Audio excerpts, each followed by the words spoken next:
जा रहे हैं चैप्टर नंबर 24 जिसका नाम है एनालिटिकल केमिस्ट्री। एनालिटिकल केमिस्ट्री नाम से जाहिर है कि हम इस ब्रांच में एनालिसिस करते हैं, तज्जिया करते हैं। Analysis are of two types, it may be qualitative analysis, it may be quantitative analysis. Qualitative analysis किसे कहते हैं? हम किसी भी कंपाउंड की क्वालिटी को मेजर करते हैं, फिर उसी कंपाउंड में एलिमेंट्स की क्वांटिटी को मेजर करते हैं। जैसे फॉर एग्जांपल अगर आपको कोई कहे कि वाटर की क्वालिटी क्या है, so water is made up of hydrogen and oxygen, ये इसकी क्वालिटी है कि वो बना हुआ है हाइड्रोजन और ऑक्सीजन से। लेकिन फिर हमें बाद में पता लगा कि इसकी क्वांटिटी क्या है, तो हमें पता लगा कि हाइड्रोजन बाय मास 2 ग्राम है और ऑक्सीजन बाय मास 16 ग्राम है, तो हमने क्वांटिटी मालूम की। So the ratio obtained by quantitative analysis is 2:16 या 1:8। अगर आपको कोई कहे क्वालिटी का मतलब क्या, तो मतलब ये कि हमने गुड क्वालिटी बैड क्वालिटी नहीं देखनी, हमने देखना है कि वो किससे मिलके बना हुआ है। So the qualitative analysis of water shows us that water is made up of hydrogen and oxygen, and quantitative analysis हमें ये बताती है कि हाइड्रोजन बाय मास 2 ग्राम है और ऑक्सीजन बाय मास 16 ग्राम है। तो इसमें रेशो आ गया 1:8 या 2:16। ठीक है, तो नॉर्मली हम 2:16 नहीं बोलते, हम कहते हैं 1:8 बाय मास। आपने कभी भी क्वांटिटेटिव एनालिसिस में ये नहीं कहना कि हाइड्रोजन और ऑक्सीजन का रेशो 2:1 है, ये 2:1 बाय मोल है। हम कभी भी क्वांटिटी बाय मोल नहीं मालूम करते, हम क्वांटिटी मालूम करते हैं बाय मास। सही रेशो क्या है? 1:8, 2:1 नहीं है। ठीक है, तो मतलब ये होगा कि हम 2 किस्म के एनालिसिस करते हैं। सही डेफिनेशन क्या है? The study of identification of compound. हम इस ब्रांच में क्या करते हैं? कंपाउंड को आइडेंटिफाई करने के बारे में जो प्रोसेस है उसकी स्टडी करते हैं, और हम उसी कंपाउंड में एलिमेंट्स का वेट मालूम करते हैं। मतलब ये आइडेंटिफिकेशन हो गई तो क्वालिटेटिव एनालिसिस, और वेट मालूम किए तो क्वांटिटेटिव एनालिसिस हो गई। ठीक है, so the study of identification of compound and finding their weight is called as analytical chemistry। ठीक है, अब क्वालिटेटिव एनालिसिस सेकेंड ईयर के प्रैक्टिकल्स में है सॉल्ट एनालिसिस। अगर आपको याद हो चैप्टर नंबर 13 में हमने पढ़ा था कि सोडियम मेटल को हम रखते हैं फ्लेम पे तो फ्लेम का कलर येलो हो जाता है। तो ये येलो कलर फ्लेम का हमें बताता है कि सोडियम है। ये हमें ये नहीं बताता कि सोडियम कितना है, हमें सिर्फ इतना कहता है कि ये सोडियम है। पोटेशियम को रखा तो पेल पर्पल कलर हो गया, लिलैक कलर। ठीक है, इसी तरह लिथियम को रखा क्रिम्सन रेड कलर। तो ये कलर से हमें पता लगता है कि एलिमेंट कौन से वाला है, तो हमें क्वालिटी के बारे में पता लगता है फ्लेम टेस्ट के जरिए। ऐसे टेस्ट को क्या बोलते हैं? Flame test. इसके अलावा सॉल्ट एनालिसिस के मुख्तलिफ मेथड्स हैं प्रैक्टिकल्स में कि हम किस तरह सॉल्ट की एनालिसिस करते हैं। सॉल्ट में 2 पार्ट्स होते हैं, एक पॉजिटिव पार्ट और एक negative part. For example NaCl में सोडियम है और क्लोरीन है। सोडियम पॉजिटिव है, क्लोरीन नेगेटिव है। जो पॉजिटिव है उसको बेसिक रेडिकल कहते हैं, जो नेगेटिव है उसको एसिडिक रेडिकल कहा जाता है। क्योंकि सोडियम हमें मिलता है बेस से तो बेसिक रेडिकल हो गया, क्लोराइड हमें मिलता है HCl से एसिड से तो उसे एसिडिक रेडिकल कहते हैं। ये अलग से टॉपिक है, लेकिन कहने का मकसद ये कि सॉल्ट एनालिसिस और फ्लेम टेस्ट क्वालिटेटिव एनालिसिस होती है, जिसमें क्वालिटी मालूम करते हैं। ठीक है, लेकिन अगर आपको पूछा जाए कि क्वांटिटेटिव एनालिसिस में हम क्वांटिटी कैसे मालूम करते हैं, तो वो है volumetric analysis and gravimetric analysis. First year के प्रैक्टिकल्स में था टाइट्रेशन वाला प्रोसेस, टाइट्रेशन, जिसमें ब्यूरेट लिया जाता है, फ्लास्क लिया जाता है, अननोन सॉल्यूशन की कंसंट्रेशन को मालूम किया जाता है बाय देयर स्टैंडर्ड सॉल्यूशन। ऐसे प्रोसेस को बोलते हैं वॉल्यूमेट्रिक एनालिसिस, या उसको कहते हैं टाइट्रेशन। हमें कहा जाता है 10 ml HCl है, उसके लिए कितना ml सोडियम हाइड्रोक्साइड चाहिए, तो हमने क्या मालूम करना है, ml वॉल्यूम मालूम करना है। जिसमें वॉल्यूम मालूम किए जाते हैं उसको वॉल्यूमेट्रिक एनालिसिस कहते हैं, और जिसमें मासेस मालूम किए जाते हैं उसको ग्रेविमेट्रिक एनालिसिस कहते हैं। हम कहते हैं इतने मास ऑफ वन कंपाउंड के लिए कितना मास ऑफ अनदर कंपाउंड चाहिए ताकि हम कंप्लीट रिएक्ट करें। तो मासेस जब कैलकुलेट किए जाते हैं उसको ग्रेविमेट्रिक एनालिसिस कहते हैं, ठीक है। तो ग्रेविमेट्रिक में हम मास मालूम करते हैं, वॉल्यूमेट्रिक में वॉल्यूम को मेजर करते हैं, मास मालूम करते हैं, और यहां पे हम वॉल्यूम्स मालूम करते हैं मुख्तलिफ तरीके। एनालिटिकल केमिस्ट्री में हम सेपरेशन टेक्निक्स भी पढ़ते हैं। सेपरेशन टेक्निक का मतलब क्या, क्रोमेटोग्राफी नाम सुना है ना, जिससे हम कलर्स को सेपरेट करते हैं, आयंस को सेपरेट करते हैं, प्रोटीन के मॉलिक्यूल को सेपरेट करते हैं। जेल इलेक्ट्रोफोरेसिस का नाम सुना होगा आपने, ठीक है। तो जेल इलेक्ट्रोफोरेसिस के जरिए से हम प्रोटीन के मॉलिक्यूल को सेपरेट करते हैं, ठीक है। तो ये सेपरेशन टेक्निक भी आ जाती है एनालिटिकल केमिस्ट्री में। फिल्ट्रेशन आ जाती है एनालिटिकल केमिस्ट्री में। डिस्टिलेशन आ जाती है, डिस्टिलेशन किसे कहते हैं, मिक्सचर ऑफ कंपोनेंट्स को सेपरेट किया जाता है, तो by the process of distillation. तो ये सारी की सारी टेक्निक्स आती हैं किसमें, एनालिटिकल केमिस्ट्री में। हम ज्यादा डिटेल में नहीं पढ़ेंगे, हमने सरफेस स्टडी करना है, क्योंकि एनालिटिकल केमिस्ट्री एक अलग से ब्रांच है, हर टेक्निक के लिए अलग से पूरा किस्सा है। तो हम इतना पढ़ेंगे ताकि आपका काम हो जाए, ताकि आपके पेपर्स में जितने क्वेश्चन है तो आप सॉल्व कर सकें। डिटेल में पढ़ा जाए तो IR स्पेक्ट्रोस्कोपी पे अपनी पूरी किताबें हैं, तो इसी वजह से हम बहुत ज्यादा डीप नहीं जाएंगे, हम इतना पढ़ेंगे ताकि आपको आपका कॉन्सेप्ट क्लियर हो जाए और आपको पास करने के लिए काफी जरूरी, ठीक है। अब आते हैं एक और काम की तरफ। पुराने वक्तों में जो एनालिसिस का पहला मेथड इस्तेमाल किया गया, ऐसे मेथड को बोला जाता है क्लासिकल मेथड ऑफ एनालिसिस, ठीक है, या जिसको दूसरा नाम दिया जाता है कंबशन एनालिसिस। नाम सुना है आपने, मैंने बताया था आपको कि चैप्टर नंबर 15 में डिटेक्शन ऑफ ऑक्सीजन में आखिरी बात बताई थी। चैप्टर 15 की लास्ट बात ये थी कि हम ऑक्सीजन को डायरेक्टली डिटेक्ट नहीं कर सकते, हम इनडायरेक्टली डिटेक्ट कर सकते हैं by the process of combustion analysis. अब कंबशन एनालिसिस में हम कैसे ऑक्सीजन को इनडायरेक्टली डिटेक्ट करते हैं वो देखेंगे, ठीक है। लेकिन पहली बात, combustion analysis is a classical method of analysis, ठीक है। और एक और बात, इसके जरिए से हम कौन सी एनालिसिस करते हैं, क्वांटिटेटिव एनालिसिस, क्वांटिटी मालूम करते हैं, ठीक है। अच्छा, एक और बात सुनिए, कंबशन एनालिसिस ऐसा मेथड है जिससे हम मालूम करते हैं empirical formula of a compound. ये बातें याद रखनी है। कंबशन एनालिसिस किससे इस्तेमाल किया जाता है, to determine the empirical formula of a compound. What is empirical formula, which gives simplest ratio among the atom in a molecule. For example, C6H12O6 is the molecular formula of glucose। लेकिन इसका empirical होगा तो तीनों को 6 पे divide कर देंगे तो क्या हो जाएगा, CH2O। so that is the empirical formula for glucose। तो हमें ये बताता है कि एम्पेरिकल फार्मूला कैसे डिटरमाइन किया जाता है, ठीक है। तो पहली बात, this method is used to determine empirical formula for compound. Limitation क्या है, this is only applicable for those compound which contain carbon, hydrogen और which contain carbon, hydrogen and oxygen।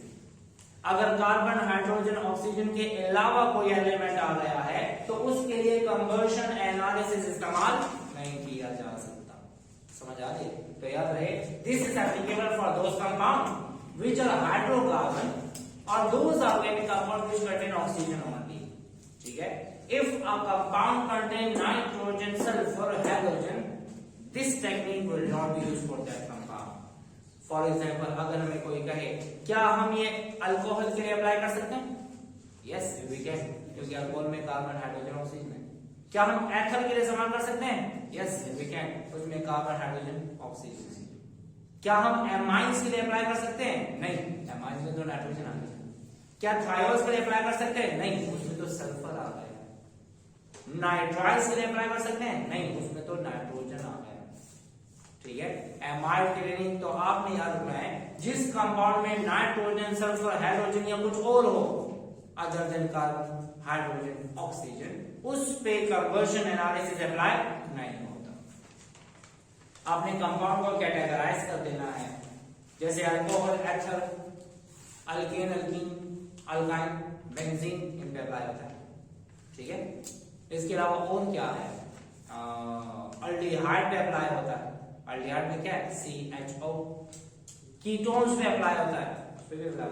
Carboxylic acid पे अप्लाई होता है, लेकिन फिर carboxylic acid के derivatives में एसिड हैलाइड पे नहीं। एनहाइड्राइड पे होता है। एनहाइड्राइड में क्या है, उसमें कार्बन, हाइड्रोजन, ऑक्सीजन, इसके अलावा वो कुछ नहीं। एमाइड पे नहीं होता। एस्टर्स पे होता है। एस्टर्स में क्या है, कार्बन है, हाइड्रोजन है, ऑक्सीजन। तो ये खुद से देख लें किस किस पे अप्लाई होता है। चलिए मैं आपको बता देता हूँ किस किस पे अप्लाई होता है। तो हम यहाँ पे लिख देते हैं कि एप्लीकेबल फॉर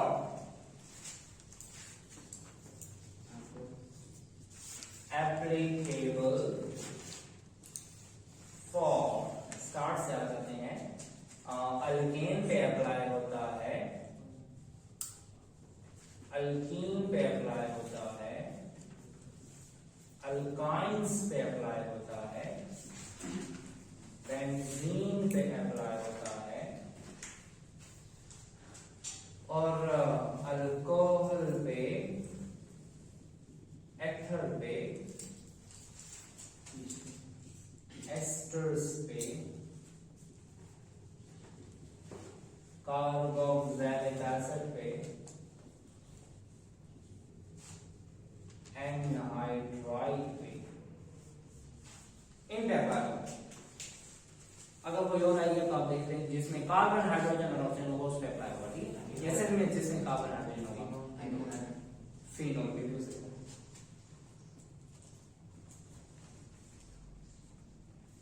एक्सेट्रा बोलते हैं। और नॉट एप्लीकेबल किस पे अप्लाई नहीं होता, एमाइंस पे नहीं होता, इमाइंस पे नहीं होता, एमाइड्स पे नहीं होता, नाइट्राइल्स पे नहीं होता। इसके अलावा थायोल्स पे नहीं होता, थायोएथर पे नहीं होता, और क्या है, डेरिवेटिव में तो एस्टर भी आ रहा है ना, एनहाइड्राइड भी आ रहा है, और एसिड हैलाइड पे नहीं होता। बस आपने, अच्छा, अल्काइल हैलाइड पे नहीं होता, ये सिंपल कंपाउंड है, एक्सेट्रा। मतलब ये हुआ कि जिसमें कार्बन, हाइड्रोजन और ऑक्सीजन के अलावा भी कुछ हो तो उससे अप्लाई नहीं होता। तो ये है इसकी लिमिटेशन और ये है इसकी इंपॉर्टेंस कि एम्पिरिकल फार्मूला मालूम किया जाता है by the help of conversion analysis for those compound which contain only carbon, hydrogen और कार्बन, हाइड्रोजन एंड ऑक्सीजन। अब आते हैं यहाँ पे, अगर आपको कहा जाए कि ये ले आपके पास कंटेनर में एक कंपाउंड है, पाउडर है, ये पाउडर मौजूद है, व्हाइट पाउडर है, बताएं इस पाउडर को, पहले ये बताया गया कि ये कंपाउंड ऑर्गेनिक है। कंपाउंड क्या है, ऑर्गेनिक। ये कंपाउंड ऑर्गेनिक है, बताएं इसका एम्पिरिकल फार्मूला क्या है। तो हम पाउडर को देख के एम्पिरिकल फार्मूला तो मालूम नहीं कर सकते, हमने करना होगा कंबशन एनालिसिस। सुने यहां देखिए, हमने लिया क्या, ये ऑर्गेनिक कंपाउंड है जिसका एम्पिरिकल फार्मूला मालूम करना है। तो अजलान क्या करेंगे, हमने इधर लेकर आ इस कंपाउंड को, यहां पर डाल दिया हमने ऑर्गेनिक कंपाउंड, कितना 1 पाउंड, उसमें मिक्स कर दिया 3 हिस्से किसको, कॉपर ऑक्साइड को। ये तो हम पहले भी पढ़ चुके हैं, ये डिटेक्शन ऑफ कार्बन भी पढ़ चुके हैं। 1 part organic compound, 3 part copper oxide. Why we are using copper oxide? For provision of excess of oxygen. ये कॉपर ऑक्साइड को हम 3 हिस्से क्यों लेते हैं, ताकि हमें एक्सेस ऑफ ऑक्सीजन मिले। अब एक्सेस ऑफ ऑक्सीजन किस लिए है? For complete combustion, for complete combustion. अच्छा, हमने 1 ग्राम लिया ऑर्गेनिक कंपाउंड, 3 ग्राम लिया कॉपर ऑक्साइड, मिक्स कर दिया, ठीक है। अब कॉपर ऑक्साइड का काम क्या है? ये प्रोवाइड करता है एक्सेस ऑफ ऑक्सीजन ताकि कंबशन कंप्लीट हो। कंप्लीट कंबशन का प्रोडक्ट क्या है? कार्बन डाइऑक्साइड एंड वाटर, ठीक है। दूसरी बात, अक्सर पूछा जाता है कंबशन एनालिसिस में कॉपर ऑक्साइड का बिहेवियर क्या है? It behaves as an oxidising agent, ठीक है, ऑक्सीडाइजिंग एजेंट। अच्छा, ये तो हो गई बात यहां तक की। हमने यहां पर जो ऑर्गेनिक कंपाउंड लिया और हमने कॉपर ऑक्साइड मिक्स किया, तो हमने एक कंटेनर में रखा हुआ है, एक बेसन टाइप कंटेनर है या बोट की तरह एक कंटेनर है, वो बना हुआ है प्लैटिनम से। किससे बना हुआ है? प्लैटिनम। अक्सर पूछा जाता है हम यहाँ पे प्लैटिनम क्यों इस्तेमाल करते हैं? क्योंकि प्लैटिनम का मेल्टिंग पॉइंट ज्यादा है। हम यहाँ पर जो कंपाउंड है उसको कंबस्ट करते हैं, वहां पर हम हीट करते हैं 850 डिग्री सेंटीग्रेड पे। अगर कोई ऐसा मेटल ले लिया जाए जिसका मेल्टिंग पॉइंट 850 से कम हो तो मेटल भी मेल्ट हो जाएगा। तो इसी वजह से हम इस्तेमाल कौन सा करते हैं मेटल? प्लैटिनम। प्लैटिनम बोर्ड में लिया ऑर्गेनिक कंपाउंड कॉपर ऑक्साइड और हीट किया कितना? 850 पे। यहां देखिए, copper oxide plus organic compound. हम फिर भी प्रिकॉशंस करते हैं, हम यहां पर पास भी कर देते हैं ऑक्सीजन गैस को। हम ये चाहते हैं कि ऑर्गेनिक कंपाउंड बिल्कुल भी इनकम्प्लीट कंबस्ट ना हो, पूरा का पूरा कंबस्ट हो और कंप्लीट कंबशन हो। तो हमने यहाँ पे कॉपर ऑक्साइड भी प्रोवाइड किया, हमने यहाँ पे स्ट्रीम ऑफ ऑक्सीजन गैस भी प्रोवाइड कर दी। यहाँ देखिए, जो ऑर्गेनिक कंपाउंड लिया वो ऑर्गेनिक कंपाउंड पूरा का पूरा कंबस्ट हुआ, कन्वर्ट हुआ कार्बन डाइऑक्साइड और वाटर में कन्वर्ट हो गया। Carbon dioxide is a colourless gas, water is a colourless gas. हमें कैसे पता लगेगा कितना वाटर बना है, कितना कार्बन डाइऑक्साइड बना है? तो जो गैसेस बनी है उसको पास किया जाता है आगे, और जब पास किया जाता है आगे तो आगे कंटेनर में हमने रखा हुआ है कुछ कंपाउंड जिसका नाम है मैग्नीशियम परक्लोरेट, MgClO4O2। अक्सर पूछा जाता है हम मैग्नीशियम परक्लोरेट को क्यों इस्तेमाल करते हैं? तो आपने कहना है this is a hygroscopic material. कौन सा material? Hygroscopic material. Hygroscopic material उसको कहते हैं जो वाटर को एब्सॉर्ब करते हैं। जैसे आपने देखा होगा कि मेडिसिन की जो बॉटल होती है उसमें छोटा सा पिलो पड़ा होता है, और वो किससे इस्तेमाल किया जाता है? वो वाटर को एब्सॉर्ब करने के लिए, मॉइस्चर एब्सॉर्ब करता है। क्योंकि मेडिसिन को खुला छोड़ दें तो खराब हो जाती है, वो उसके अंदर जो मौजूद है silica, that is water absorb, ठीक है। तो इसी तरह मैग्नीशियम परक्लोरेट को इस्तेमाल क्यों किया? जितना वाटर बना है उसको वो क्या करेगा? एब्सॉर्ब करेगा। हम ऐसा सोच लेते हैं कि हमने मैग्नीशियम परक्लोरेट लिया 5 ग्राम, ये पूरा प्रोसेस होने के बाद वाटर एब्सॉर्ब करने के बाद इसका मास हो गया ज्यादा। फॉर एग्जाम्पल इसका मास हो गया 8 ग्राम।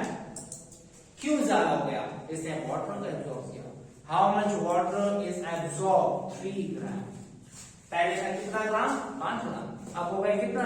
8 ग्राम, जिससे हमें पता लग गया कि मैग्नीशियम परक्लोरेट ने कितना वाटर एब्सॉर्ब किया। एक और बात याद रखिए, मैग्नीशियम परक्लोरेट का पर फार्मूला यूनिट कितने वाटर एब्सॉर्ब करता है? 6 वाटर मॉलिक्यूल एब्सॉर्ब करता है, हेक्साहाइड्रेट हो जाता है, ठीक है। 6 water molecule are absorb by per formula unit of magnesium perchlorate, ठीक है।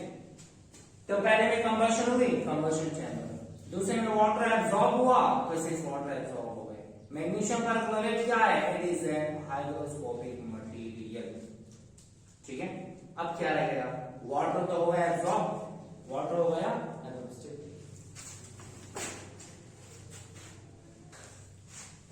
अच्छा, मैग्नीशियम परक्लोरेट जो है ये वाटर एब्सॉर्बर है। पर formula unit it absorbs 6 water molecule. ठीक है, तो ये हो जाता है हेक्साहाइड्रेट, 6 वाटर मॉलिक्यूल इसके साथ अटैच हो जाते हैं। बिफोर एब्जॉर्प्शन 5 ग्राम, आफ्टर एब्जॉर्प्शन 8 ग्राम, मतलब 3 ग्राम हो गया एब्जॉर्ब क्या, वाटर। तो वो हमें दे देता है वाटर कितना एब्जॉर्ब हुआ है। असल हमें मालूम करना होता है कि इस ऑर्गेनिक कंपाउंड से कितना वाटर बना और कितना वाटर एब्जॉर्ब हो गया, तो उस वैल्यू से हमें बेरिकल फार्मूला पे मालूम करते हैं। आगे देखेंगे।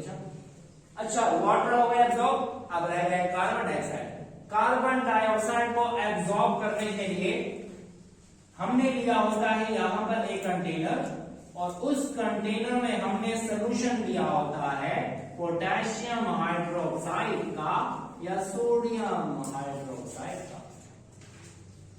पोटेशियम हाइड्रोक्साइड और सोडियम हाइड्रोक्साइड का सोल्यूशन बनाते हैं। याद रहे, this is carbon dioxide absorber. Why? Carbon dioxide is an acidic gas. अगर आपको पता हो, नॉन मेटालिक ऑक्साइड एसिडिक होती हैं। एसिडिक ऑक्साइड बेस में डिसॉल्व होती है, और जब बेस में डिसॉल्व होगी क्या बनाएंगी, साल्ट बना देंगी। तो मतलब ये हुआ कि why this potassium hydroxide is carbon dioxide absorber, because this is a base and carbon dioxide is an acid. तो ये है carbon dioxide absorber. Carbon dioxide को एब्जॉर्ब करेगा, इससे जो साल्ट बनेगा उससे हम मालूम करेंगे कि कितना कार्बन डाइऑक्साइड एब्जॉर्ब हुआ, या डायरेक्टली हम वेट से भी मालूम कर सकते हैं। बिफोर एब्जॉर्प्शन कितना वेट है, आफ्टर एब्जॉर्प्शन कितना वेट है। तो इससे हमें मिलेगा मास ऑफ कार्बन डाइऑक्साइड, इससे हमें मिलेगा मास ऑफ वाटर। बस इस एक्सपेरिमेंट का असल मकसद ये that we have to find out the mass of carbon dioxide and the mass of water. ये एक्सपेरिमेंटल प्रोसीजर है। इसके बाद सारा थ्योरेटिकल प्रोसीजर है। थ्योरेटिकली हम कैसे कैलकुलेट करते हैं। अच्छा सुनिए, ये मेथड क्लियर हो गया ना। अब आते हैं थ्योरेटिकल की तरफ। ये वही बातें मैंने लिखी हुई है कि ये इस्तेमाल करते हैं कार्बन डाइऑक्साइड और ये वाटर है, ठीक है। मास ऑफ कार्बन डाइऑक्साइड जितना प्रोड्यूस हुआ और मास ऑफ वाटर जो प्रोड्यूस हुआ, उससे हम मालूम कर सकते हैं percent of carbon and percent of hydrogen. Formula याद रखिए, इस तरह के एमसीक्यू भी काफी आते हैं। फिलहाल आप इतना देख लें कि फार्मूला कैसे करना होता है, ठीक है। मास ऑफ कार्बन डाइऑक्साइड यहाँ पे जितना प्रोड्यूस हुआ, एब्जॉर्ब हुआ, divided by mass of sample, कितना लिया यहाँ पे, कितना लिया। फॉर एग्जाम्पल मैंने 1 ग्राम लिया, कितना लिया, 1 ग्राम। ऊपर होगा मास ऑफ कार्बन डाइऑक्साइड, नीचे होगा मास ऑफ सैंपल जो हमने लिया था। याद रहे, अगर मैं ऐसा करूं,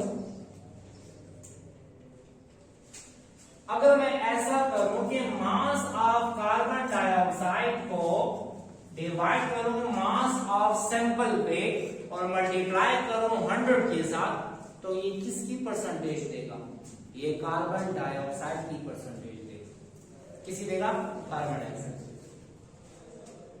obtain mass divide by total mass multiply by 100, तो ओवरऑल परसेंटेज देता है। समझ आ रही है, ठीक है। अगर हम किसी स्पेसिफिक सब्जेक्ट की मालूम करेंगे तो obtain mass divide by total mass, फिर multiply by specific subject divide by total mass multiply by 100 कर देंगे। अब यहां पे हम क्या करते हैं, इसको डिवाइड करेंगे इस पे, मल्टीप्लाई करेंगे 100 के साथ, तो वो कार्बन की परसेंटेज नहीं देगा, वो हमें किसकी परसेंटेज देगा, कार्बन डाइऑक्साइड की देगा। Now how can we find out the percentage of carbon in carbon dioxide? अगर आपको कोई कहे परसेंट ऑफ कार्बन मालूम करो कार्बन डाइऑक्साइड में, तो क्या करते हैं, मास of carbon divide by total mass of compound multiplied by 100। तो क्या करते हैं, 12.01 डिवाइडेड बाय टोटल मास कितना है, 44.01 समथिंग आ रहा है, और मल्टीप्लाई बाय 100। इस रेशो को मल्टीप्लाई करते हैं 100 के साथ, तो हमें कार्बन की परसेंटेज मिलती है। समझ आ रही है। तो याद रहे, अगर आपको कोई कहे डायरेक्टली क्यों नहीं किया हमने, हम इधर 12 डिवाइडेड बाय 44 क्यों करते हैं, इस वजह से कि उससे हमें परसेंटेज मिलेगी कार्बन डाइऑक्साइड की, but we have to find out the percentage of carbon only. How can we find out percentage of carbon in carbon dioxide? Mass of carbon divided by total mass of compound multiplied by 100. तो यहाँ पर हम ये ratio multiply करते हैं 12.01 divided by 44.01 multiplied by 100. समझ आ रही है बात की?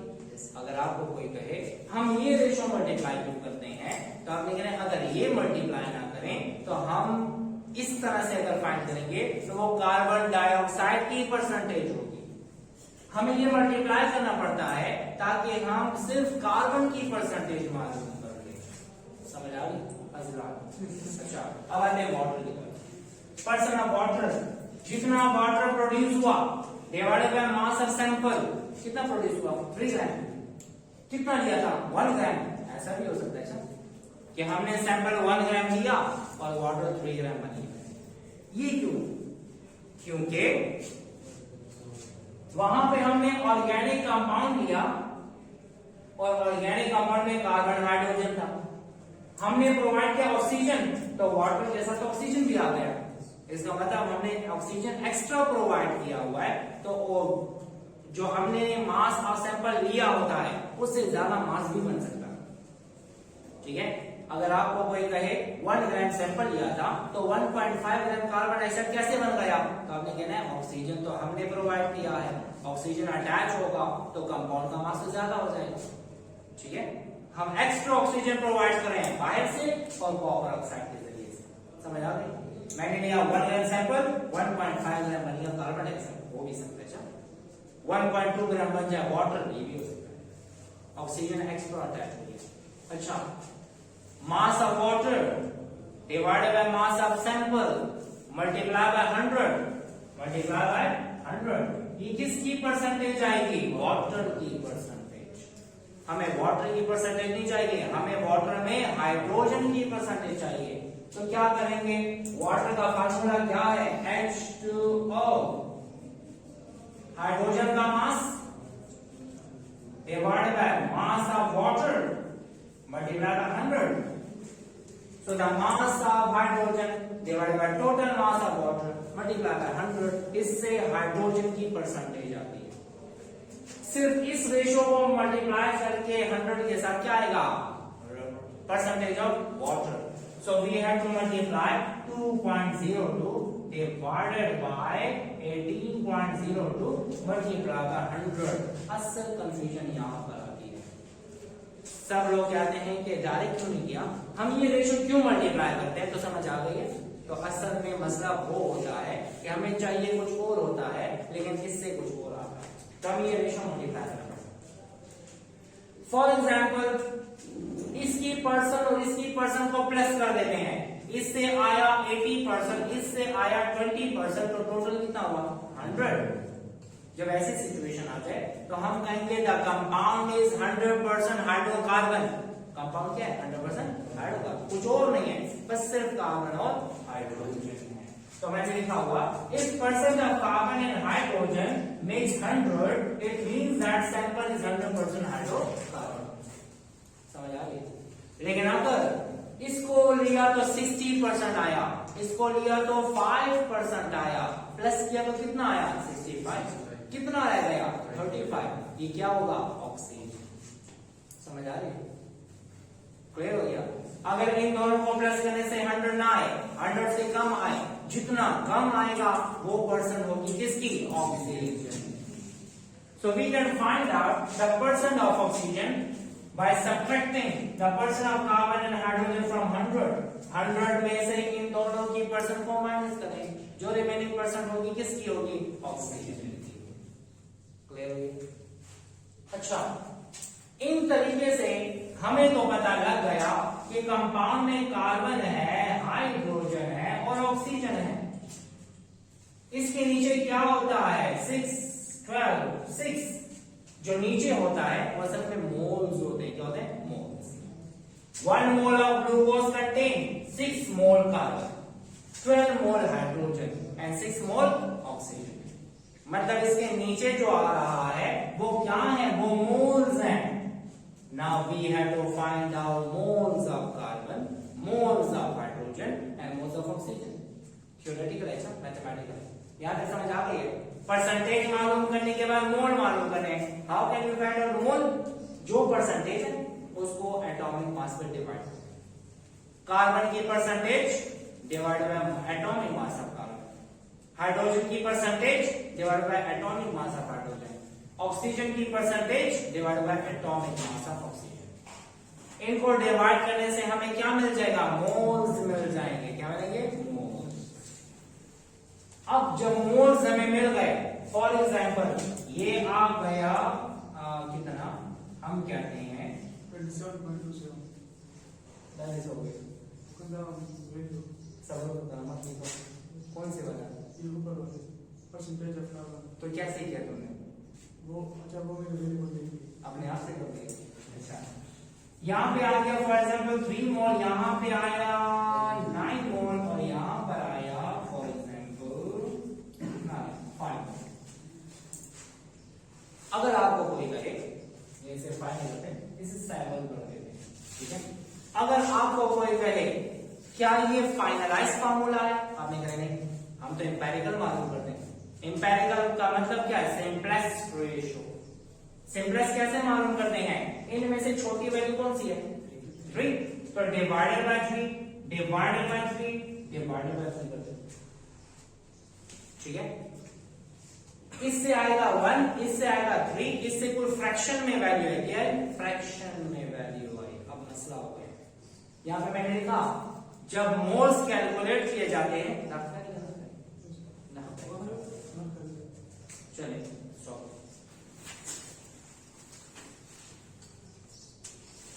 अच्छा, जब हमारे पास number of moles whole number में आ जाते हैं तो हम कहते हैं वही इंपेरिकल फार्मूला है कंपाउंड का।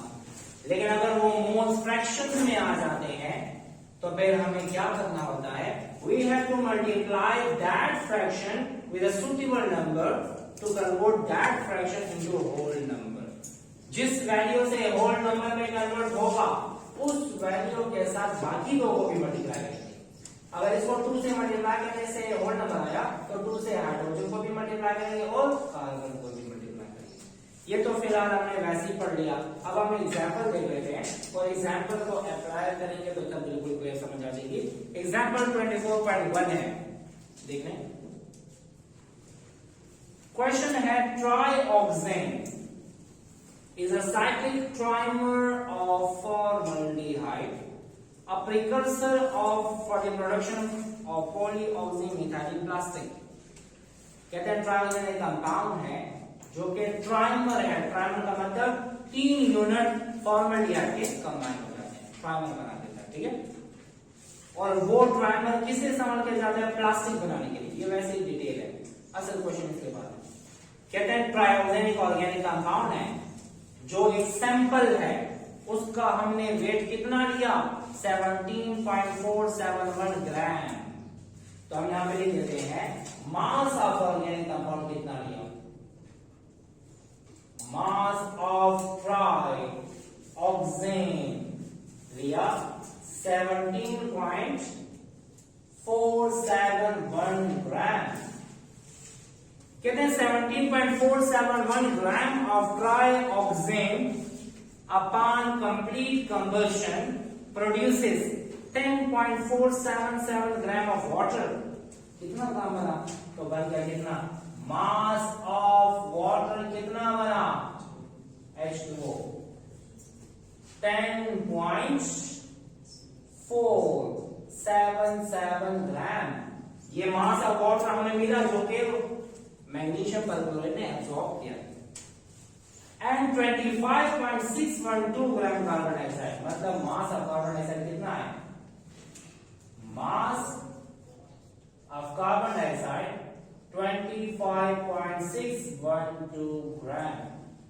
देखिए वही बात आ गई, हमने लिया था कितना? 17.471 और कार्बन डाइऑक्साइड कितना बना? 25। तो अगर आपको कोई कहे ये ठीक है तब लिखते हैं यस ये ठीक है। क्यों? क्योंकि कंपाउंड से तो सिर्फ कार्बन आया, ऑक्सीजन तो बाहर से आया, एक्स्ट्रा ऑक्सीजन उसके साथ अटैच हो गया, तो जो मास हमने लिया था कंपाउंड का उससे ज्यादा मास आ सकता है कार्बन डाइऑक्साइड। क्लियर हो गया? अच्छा, अब कहते हैं The molecular mass of trioxane determined by mass spectrometry is 90.079. कहते हैं, ये वाली बात मैं आपको बाद में बताऊंगा, फिलहाल आपको मैं इंपेरिकल फॉर्मूला बताता हूं। कहते हैं कि ये ट्राइऑक्सेन का मॉलिक्यूलर मास मालूम किया है, और मालूम करके क्या बताएगा, ये मॉलिक्यूलर मास था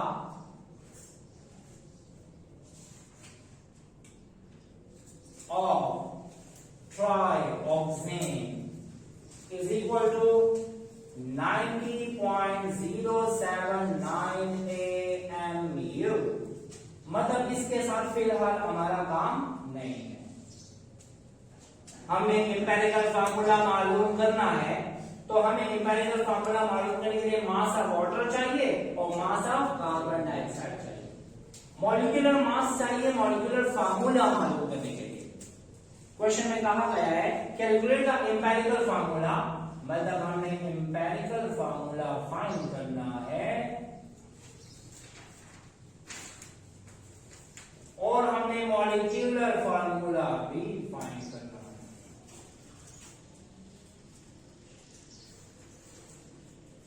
चलिए फिलहाल मैंने आपको इसका तरीका बताया, पहले हम ये कर लेते हैं, फिर इसका तरीका पढ़ेंगे तो फिर ये भी बता दूंगा। ठीक है, नाउ एक्सपेरिमेंट कर चुके हैं हम, मास ऑफ वाटर से हाइड्रोजन की परसेंटेज फाइंड कर सकते हैं, मास ऑफ कार्बन डाइऑक्साइड से कार्बन की परसेंटेज फाइंड कर सकते हैं। तो देख लेते हैं कि क्या आता है, मुझे ये बताओ साथ साथ में। अच्छा, पहले हम फाइंड करेंगे क्या, परसेंट ऑफ कार्बन। तो परसेंट ऑफ कार्बन के लिए क्या चाहिए, मास ऑफ कार्बन डाइऑक्साइड कितना है, 25.612 ग्राम, 612 ग्राम। कितना मास लिया है हमने ट्राइजेन का, 17.471 gram, multiply by 12.01 divided by 44.010 multiplied by 100। ये रेशो क्यों मल्टीप्लाई किया, to find out the percent of carbon. अगर इसको नहीं करेंगे तो हमें कार्बन डाइऑक्साइड की परसेंटेज, इसको डिवाइड और मल्टीप्लाई करने से कितना परसेंट आता है, कितना, 40.008%। मतलब ट्राइऑक्सेन में कार्बन की परसेंटेज कितनी है, 40% या 40.008। ठीक है, अच्छा अब आते हैं परसेंट ऑफ हाइड्रोजन की तरफ। What is the mass of water, 10.477 gram. कितना मास दिया हमने कंपाउंड का, 17.471 gram, multiplied by 2.02 divided by 18.02 multiplied by 100। कितना परसेंट, 6.71%। 40.008% और 6.71% हाइड्रोजन। क्या ये हाइड्रोकार्बनिक कंपाउंड, नहीं, ये हाइड्रोकार्बन नहीं है, इसमें तो ऑक्सीजन भी है। रिमेनिंग परसेंटेज होगी किसकी, ऑक्सीजन की। Now percent of oxygen can be calculated by subtracting percent of carbon and percent of hydrogen. तो क्या है, 100 माइनस 40.008 प्लस 6.71 कितना आता है, 53.28% हो गया ऑक्सीजन। नाउ हमें पता लग गया परसेंट ऑफ कार्बन इतना है, परसेंट ऑफ हाइड्रोजन कितना है और परसेंट ऑफ ऑक्सीजन कितना है। Now we have to calculate the moles of, अच्छा इसका हमें पता लग गया, कंपाउंड में कार्बन भी है, कंपाउंड में हाइड्रोजन भी है और ऑक्सीजन भी। Now we have to find out x, y and z moles find करते हैं। कैसे फाइंड करते हैं, percentage of carbon divide by atomic mass of carbon, percentage of hydrogen divide by atomic mass of hydrogen. समझ आ गई, तो ये कर लेते हैं क्या, परसेंट ऑफ, सॉरी ये मोल्स ऑफ कार्बन, परसेंट कितना है, डिवाइडेड बाय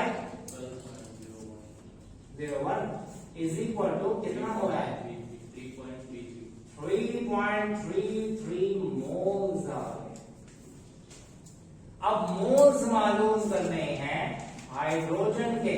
हाइड्रोजन की परसेंटेज क्या है? 6.71 डिवाइडेड बाय 1.01 कितना आता है?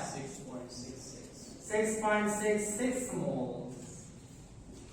और मोल्स ऑफ ऑक्सीजन परसेंट कितना है? 53.28 divided by 15.999 something and approximately equal to 16। इसको डिवाइड करने से कितना आता है? 3.33 मोल। अच्छा, इससे मोल आए इतने, इससे इतने, इससे इतने। हम इन तीनों में पहले सिंपलेस्ट रेशियो मालूम करते हैं। कैसे? Divide by smallest value. इनमें स्मॉलेस्ट क्या है? 3.33। तो डिवाइड कर देते हैं। इसको डिवाइडेड बाय 3.333। अच्छा, दो बार है। फिर डिवाइडेड बाय 3.33, फिर डिवाइडेड बाय 3.33। तो क्या आ जाएगा? 1 2 और 1। ये हो गया CH2O। This is an empirical formula of trioxane। समझ आ गई तरीका? सिंपल है। ठीक है, अब एक और बात सुनिए। फॉर एग्जाम्पल हम एज्यूम करते हैं कि ये वैल्यू नहीं आ रही है, इससे आ गई C4, H हो गया 3 और O हो गया 2.25। दो है होल नंबर और एक है क्या? फ्रैक्शन। ये जब हमने डिवाइड करने के बाद दिया गया, तो हम क्या करेंगे? इसको हम होल नंबर में कन्वर्ट करेंगे। इसको मल्टीप्लाई बाय 1 करो तो क्या आता है? ये आता है। इसको मल्टीप्लाई बाय 2 करो तो क्या आता है? 4.5 हो गया। इसको मल्टीप्लाई बाय 3 करो तो क्या होगा? 6.75। इसको मल्टीप्लाई बाय 4 करो तो क्या आएगा? 9। तो किससे होल नंबर में है? 4 के साथ। Multiply by 4, multiply by 4, multiply by 4। समझ आ रही है? मैंने कहा अगर इसको डिवाइड करने से होल नंबर ना आए, फ्रैक्शन आ जाए, तो हम उसको किसी खास नंबर से मल्टीप्लाई करें ताकि वो होल नंबर में कन्वर्ट हो जाए। जिससे कन्वर्ट हो जाए वो वैल्यू बाकी के साथ में मल्टीप्लाई करें। क्लियर हो गया? तो ये है empirical formula of a compound. ठीक है, ये वैसे समझाने के लिए क्या है। चलो, अच्छा, ये तो तरीका हो गया एम्पिरिकल फार्मूला के लिए। अब आते हैं, अगर आपको कोई कहता है मॉलिक्यूलर फार्मूला मालूम कैसे किया जाता है, क्या मालूम कर रहे हैं? Molecular formula. तो मॉलिक्यूलर फार्मूला मालूम करने के लिए हमने मल्टीप्लाई करना होगा n को एम्पिरिकल फार्मूला के साथ। We have to multiply n with empirical formula. Sunisha, how can we calculate or how can we find out the molecular formula of a compound? We have to multiply n with empirical formula. अब n कहां से आएगा? n को लाते हैं कहां से? लाते हैं molecular weight divided by empirical formula weight.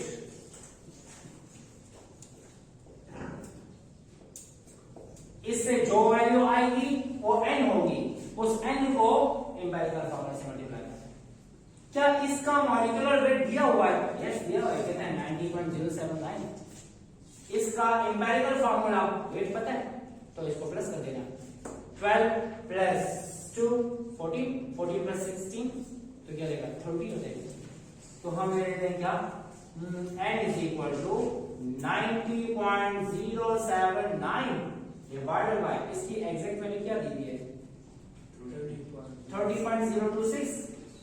30.026 कितना आता है? 3। अच्छा, इससे वैल्यू हो गई 3। इसका मतलब ये n की वैल्यू हो गई है क्या? 3 है ना? n की वैल्यू क्या है? 3। अच्छा, अब इधर पुट करते हैं 3। तो मॉलिक्यूलर फॉर्मूला मालूम करने के लिए 3 को मल्टीप्लाई करेंगे CH साथ, तो क्या होगा इसमें C3 C3 हो जाएगा, H6 हो जाएगा और O3 हो जाएगा, ये हो जाएगा C3H6O3. So this is the molecular formula of triauxine. हम ऐसे molecular formula मालूम करते हैं. So this is all about conversion analysis, जिसे हम empirical formula भी मालूम करते हैं और molecular formula भी मालूम करते हैं. Thank you.